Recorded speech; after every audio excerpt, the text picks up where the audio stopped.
So for Okay. you, it's school by school and which schools will accept DACA students.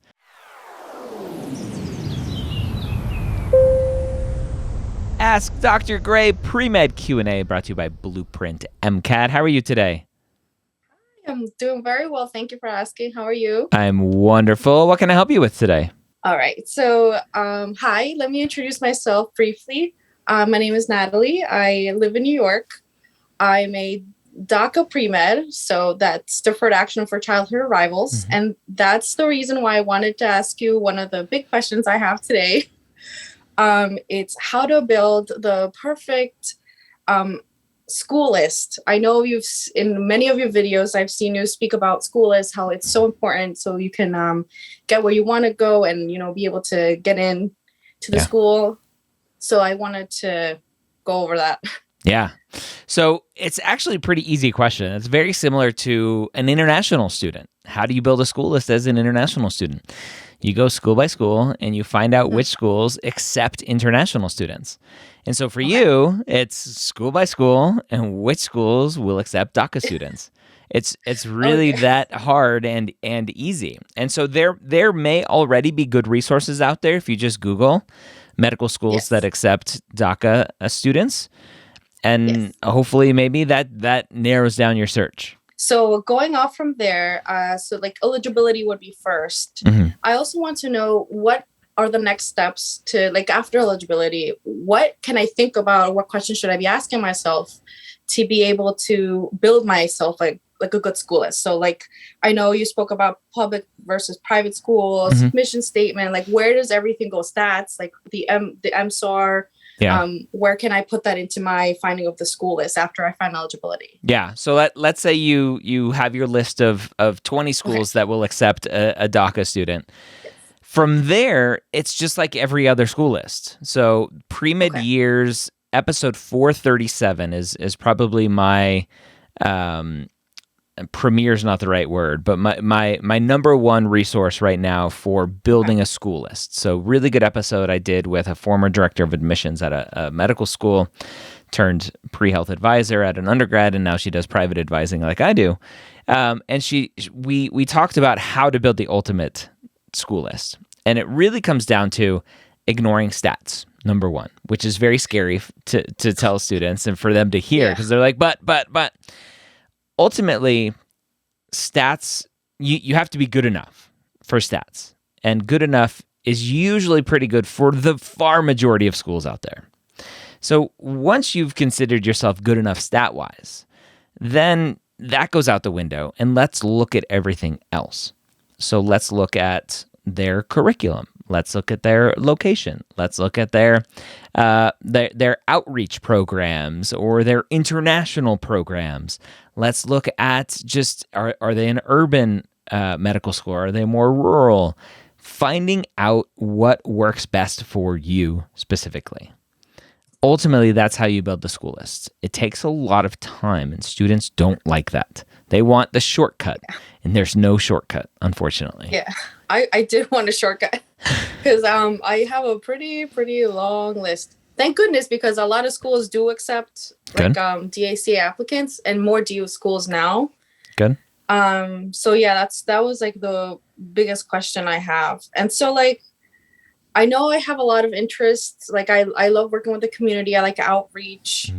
Um, so something like that, I would have to also look at each school's mission statement to be able to understand how everything is going. Because sometimes it's like really hard to Yeah. to see what I like, what I don't like. Like, do I even know if I want to live far away or not? I don't know. Like, do I like a small class, big size? I don't know. I've gone to a small college, so I don't know what a big class size Yep. is. So I don't know. It's a lot of things to think about. There are a lot, and that's why it takes some work, it takes some effort on your part, and it's not just here's what I know, and so I don't know what I don't know. It's just trying to visualize, right? Can you picture yourself in a class of 200 or 250? Or No. does that make you feel a little cringy? Like, oh, that's a lot of people. I don't think I'd like that, right? So just playing that game and trying to figure out what you think will work best for you. Great, thank you. That's really helpful. Good. Um, So I know it's really bad, but I'm still working on my primary application now. But I delayed my MCAT, so I'm taking it at the end of the month. Okay. It's really hard. So I don't know. I'm getting a little bit overwhelmed. Okay. So I don't know what to do. Should I focus more on, studying for my MCAT, or should I completely finish my application, submit it like as soon as possible? What do I do? I know. Yeah, it's an impossible question to answer because ultimately, at the end of the day, you need to do well on the MCAT because that's a big part of this. And you need to get your application in. And so ideally, you would have had your application in by now.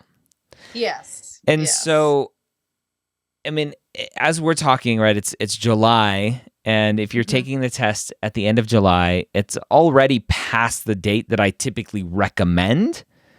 Yeah. The latest to take it. Now, that doesn't mean you can't. And it means that your application is getting later and later and later and later. And so my question to you is, how close are you to being done with the application? It's pretty much done. I just want to proofread once more, and then that's it. I'll submit everything. Oh, so you're done. I wrote everything. I rewrote everything. You're done. I pre-wrote everything while I was studying way before. Okay. And my I don't know if you remember me, but I did one I did a review for my personal statement maybe a couple weeks ago, and what you told me really helped me narrow my thoughts, because you told me I was a little bit too detail-ish I wrote too much detail. Okay. So I don't know if you would be willing to hear maybe part of my little blurb of maybe a paragraph of what I wrote. Let's see. Let's see. Try it. Okay. Oh my God. Because that was one of the biggest parts I had a question with. I have it on my laptop. I'm pulling it up. So what part are we going to look at? What part are you the least sure about? So what we spoke about last time, it was the body paragraphs.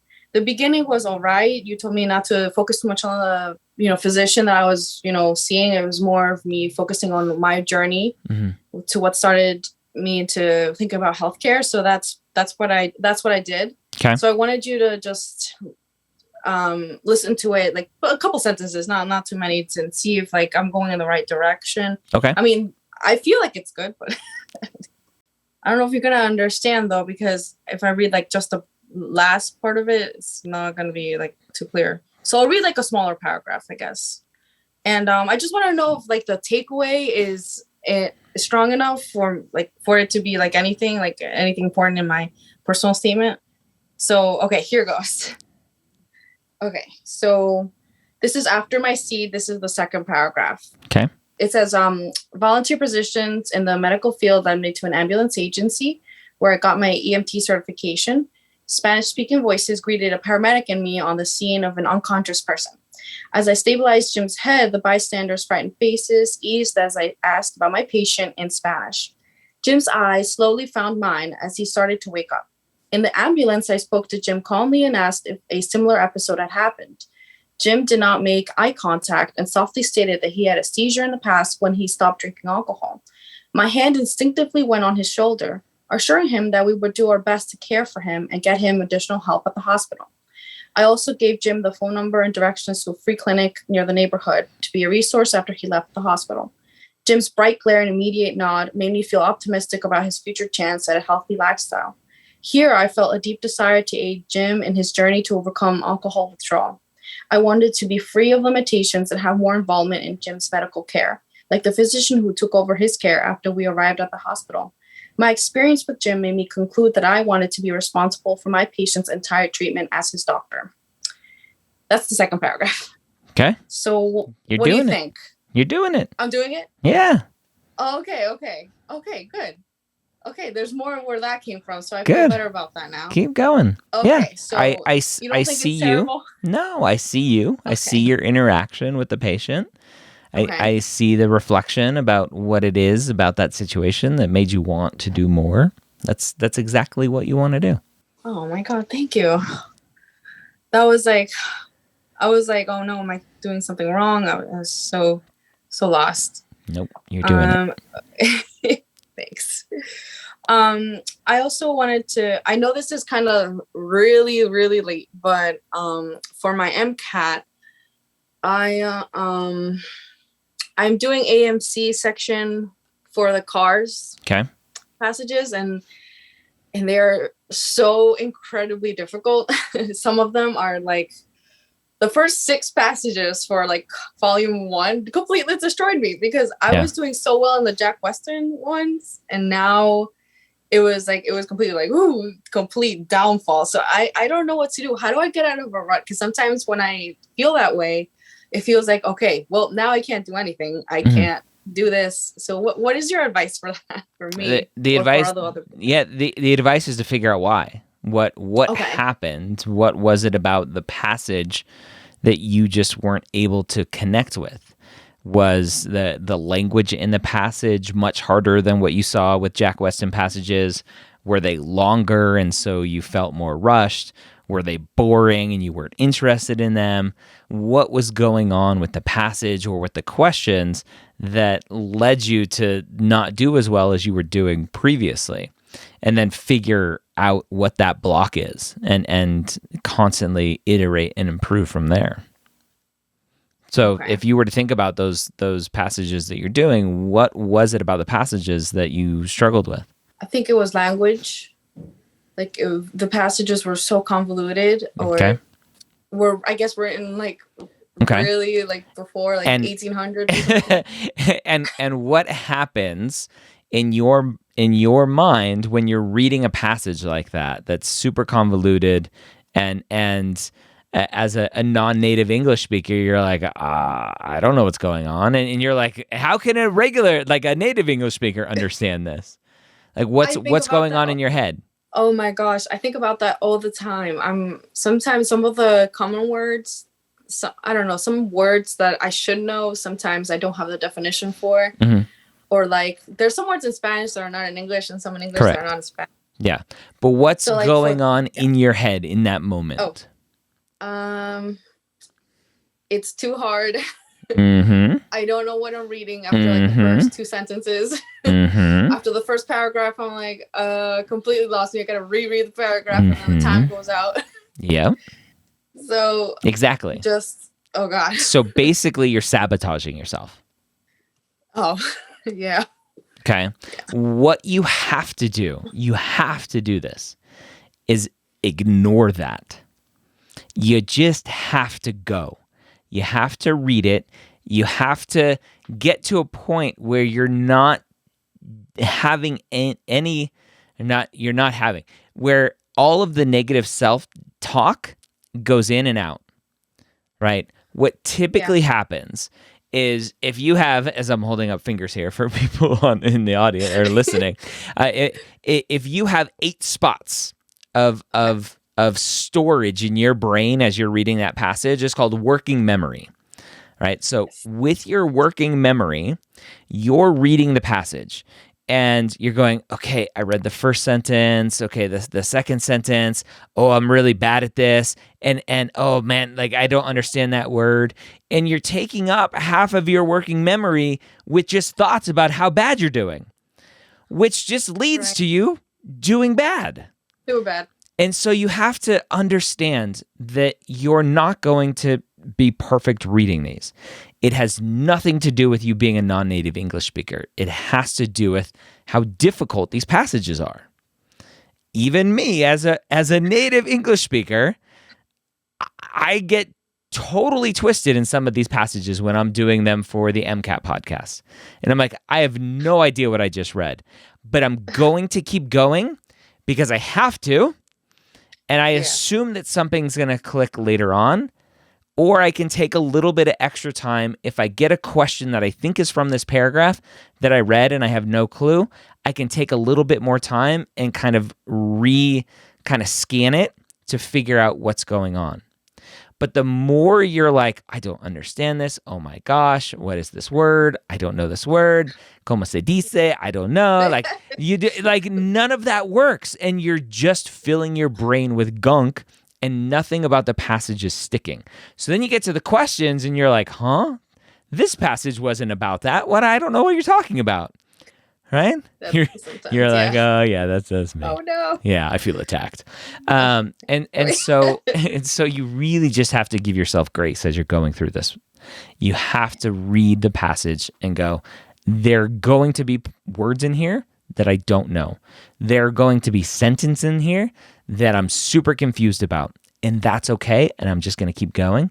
And I'm going to take that thought and just, I hear you, negative thought. Leave me alone. I hear you. Leave me alone. I'm just going to keep going. Okay. That makes me feel so much better. I thought I was the only one. You are not alone. Thank you. I do have another question. Yeah. I read in your book, in your, the activity section book.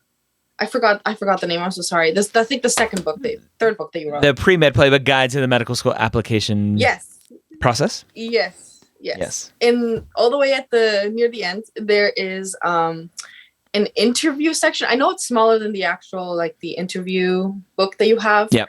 But there, this is more for interviews. This is not the step where I'm at, but there's something you said. There's a podcast that you like about getting relevant things that are important to healthcare right now, so you can speak about things like you wrote something about like for donors, like in donor or out donor. I forgot what it was, like opt in, opt out. Yep. Yeah, something like that. And I wanted to know what are other resources I can find to be more, I guess, more current. I know, like right now, politics and healthcare are hand in hand right now.